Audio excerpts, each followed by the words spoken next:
जी प्रदेश भारतीय जनता पक्ष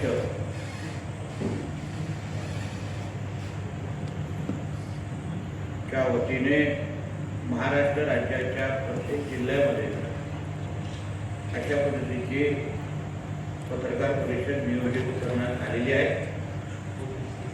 त्यासाठी माझ्याबरोबर उपस्थित असलेले आमच्या भारतीय जनता पक्षाचे या जिल्ह्याचे जिल्हाध्यक्ष प्रभाकर सावंतजी, महिला मोर्चाच्या जिल्हाध्यक्ष वडगावकर मॅडम, सन्मान्य रणजित देसाईजी, सन्मान्य मनोज रावराणे, मिलिंद मिस्त्री, आमचे युवा मोर्चाचे जिल्हाध्यक्ष संदीप मिस्त्री, पप्पू परब आणि आमचे शहर कंट्रोलीचे अध्यक्ष अण्णा कोलेजी,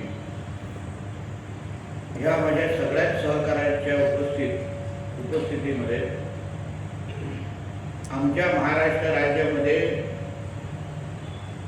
महायुतीचं सरकार आदरणीय देवेंद्र फडणवीस साहेबांच्या नेतृत्वात असलेलं हे महायुतीचं सरकार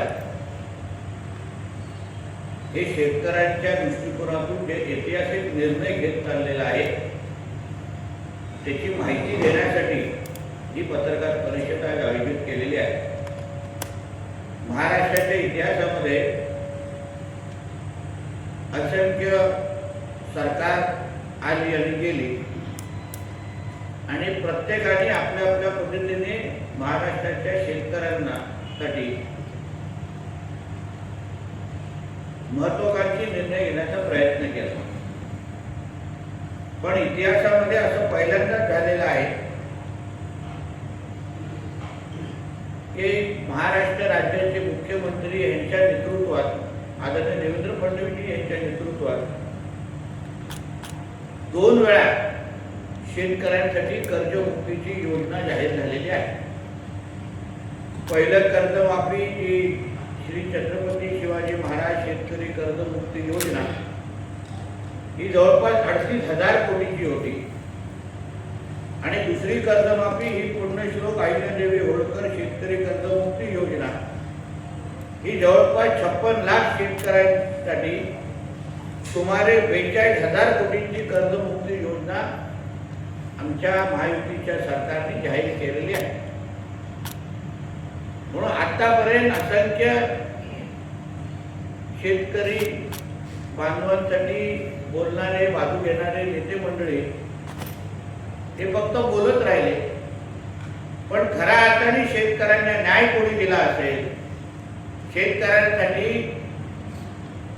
त्यांच्या बरोबर त्यांच्या पाठीराखा म्हणून कोण उभं राहिला असेल तर ते मुख्यमंत्री आदरणीय देवेंद्र फडणवीस साहेबच आहेत, ज्यांनी शब्दापलीकडे जाऊन कृतीतून अशा ऐतिहासिक अशा कर्जमुक्तीच्या योजना जाहीर करून आज वातावरणामध्ये होणाऱ्या बदलाच्या मुळे त्रस्त असणारा आमचा शेतकरी, एल निनो सारखा इफेक्ट असल्यामुळे त्रस्त असलेला आमचा शेतकरी बळीराजा त्याला खऱ्या अर्थाने ताकद देण्याचं काम आमच्या या महायुतीच्या सरकारने केलेलं आहे। त्याचबरोबर गेल्या या अधिवेशनामध्ये एक ऐतिहासिक विधेयक बिल आमच्या माता भगिनी ज्या महिला शेतकरी आहेत त्यांच्यासाठी आमच्या या महायुतीच्या सरकारने राज्यासमोर आणलं। त्याच्यामुळे असंख्य ज्या माता भगिनी जे शेती करतात त्यांना आधार देण्याचं काम, ताकद देण्याचं काम आमच्या देवाभाऊच्या सरकारने करून दाखवलं, याबद्दल आम्हाला सार्थ अभिमान आहे। आणि त्यामुळे जसं शेतकऱ्यांबरोबर मेहनत करणाऱ्या ज्या आमच्या भगिनी असतात त्यांनाही आता सरकारमध्ये त्यांच्या हक्काचा देवाभाऊ बसलाय हे असंख्य लाखोनी असलेल्या आमच्या महिला शेतकऱ्यांना अनुभव घेता येईल असं क्रांतिकारी विधेयक त्यांनी ह्या अधिवेशनाच्या निमित्ताने आपल्या समोर आणलं। त्याचबरोबर जलयुक्त शिवार सारख्या योजना, शेतकऱ्यांसाठी 7.5 HP पर्यंत कृषी पंपाची वीज माफी व 12 तास वीज अशा पद्धतीच्या महत्त्वाकांक्षी निर्णयही आमच्या देवाभाऊच्या सरकारने घेतलेला आहे। मागील त्या शेतकऱ्याला शेततळे केंद्र सरकारने जसं 6,000 शेतकरी सन्मान योजना देण्याचं ठरवलं होतं निधी, तेवढंच 6,000 आता आपण राज्य सरकारकडून पण आमच्या देवाभाऊच्या सरकारने आपल्या शेतकऱ्यांना आधार देण्याचं काम होत आहे. राज्यामध्ये पहिल्यांदा शेतकऱ्यांसाठी कृषी AI धोरण म्हणजे AI तंत्रज्ञानाचा वापर करून वातावरणामध्ये येणारे जे काय आव्हान आहे, वातावरणामुळे येणारे जे काय आव्हान आहे, त्या विविध आव्हानाला समोर जाण्यासाठी एक सक्षम असं AI धोरण कृषी क्षेत्रामध्ये आणणारं आमचं देवाभाऊचं सरकार आहे. आणि त्याच्यामुळे त्याचे जे काही इफेक्ट म्हणा किंवा त्याचे जे फायदे म्हणा ते येणाऱ्या वर्षांमध्ये तुम्हाला शेतकरी बांधवांना मिळत असताना आपल्याला दिसणार आहे.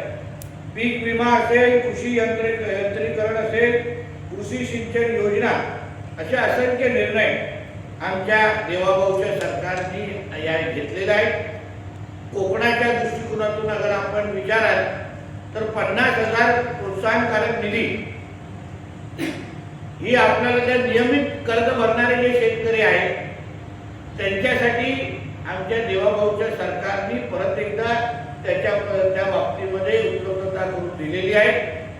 या विविध फायदे मिळत असताना तोही फायदा आमच्या शेतकरी बांधवांना जे नियमित कर्ज भरतात, प्रामुख्याने कोकणातले जरी शेतकरी असतात त्यांनाही त्याचा फायदा निश्चित पद्धतीने भेटेल असा त्यांचा मंत्रिमंडळातला एक सहकारी म्हणून मी स्वतः त्या गोष्टीचा अनुभवतोय. आणि म्हणून या सगळ्या ज्या महत्त्वाकांक्षी योजना आणि खऱ्या अर्थाने या कृषी प्रधान राज्याला अजून सक्षम करण्याच्या दृष्टिकोनातून आमच्या भारतीय जनता पक्ष, शिवसेना आणि राष्ट्रवादी काँग्रेसचं आमचं महायुतीचं सरकार, आमचं देवाभाऊचं सरकार हे ह्या शेतकऱ्यांना खऱ्या अर्थाने ताकद देण्याचं काम करत आहे असा विश्वास या निमित्ताने मी इथे व्यक्त करतो. अशा आता अजून 3-3.5 वर्ष आहेत. अजूनही महत्त्वाकांक्षी निर्णय घेण्याच्या दृष्टिकोनातून हालचाली सुरू आहेत. मला विश्वास आहे हे 5 वर्ष आमच्या शेतकरी बांधवांच्या आयुष्यातले महत्त्वाचे 5 वर्ष निश्चित पद्धतीने ठरतील.